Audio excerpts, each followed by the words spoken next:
अस्सलाम वालेकुम। पूरे पाकिस्तान में आजकल निगलेरिया वायरस या निगलेरिया फोलेरी की गूंज है। ये एक ऐसा अमीबा है जो नाक के ज़रिए हमारे दिमाग तक पहुंचता है और फिर हमारे दिमाग को आहिस्ता आहिस्ता खाना शुरू कर देता है। दिमाग खाने की वजह से इंसान की मौत वाक़या हो जाती है।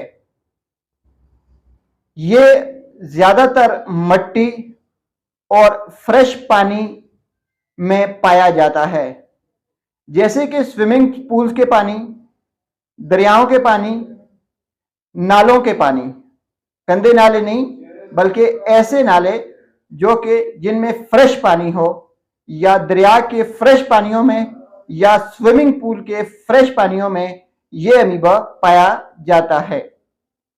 इसके साथ इंसान को पहले तो समझ नहीं आती, वोमिटिंग की शिकायत होती है, फीवर होता है यानी बुखार हो जाता है, और शदीद किस्म का सर दर्द होता है। ये एक इंसान से दूसरे इंसान तक ट्रांसफ़र नहीं होता।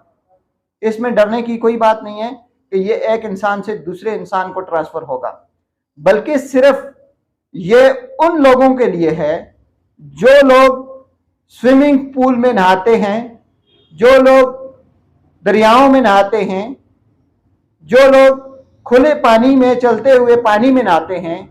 तो वहाँ पे ये ख़तरा पाया जाता है कि शायद या हो सकता है कि ये अमीबा इनकी नाक के ज़रिए इनके दिमाग तक पहुँच जाए और फिर इनके दिमाग को खाना शुरू कर दे। इसके एहतियाती तदबीर में आप कोशिश करें कि इन दिनों में नहाने से गुरेज करें।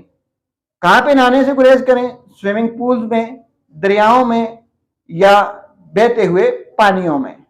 अगर फिर भी आप स्विमिंग पूल्स में नहा रहे हैं तो आप इस बात को यकीनी बनाएं कि जिस स्विमिंग पूल में आप स्विमिंग करने जा रहे हैं या नहा रहे हैं, वहाँ पे उस पूल के अंदर क्लोरीन की काफ़ी मिकदार डाली गई है। यानी कि अगर क्लोरीन मतलूबा मिकदार में उस स्विमिंग पूल के अंदर है तो वहाँ पे ये अमीबा परवरिश नहीं पा सकता। तो नाजरीन, आखिर में आपको फिर बता दें, ऐसे नौजवान, ऐसे बच्चे, ऐसे बच्चियाँ जो स्विमिंग पूल में नहाते हैं और उन्हें अगर सर दर्द, नज़ला या उल्टी की शिकायत है, या उन्हें बार बार बुखार हो रहा है, बुखार उतर नहीं रहा, सर का शदीद किस्म का दर्द है, तो फिर उन्हें चाहिए कि वो इस वायरस की तशखीस करवा लें। फौरी तौर पर अपने डॉक्टर से रजू करें ताकि वो आपकी इब्तदाई तिबी इमदाद कर सके। शुक्रिया।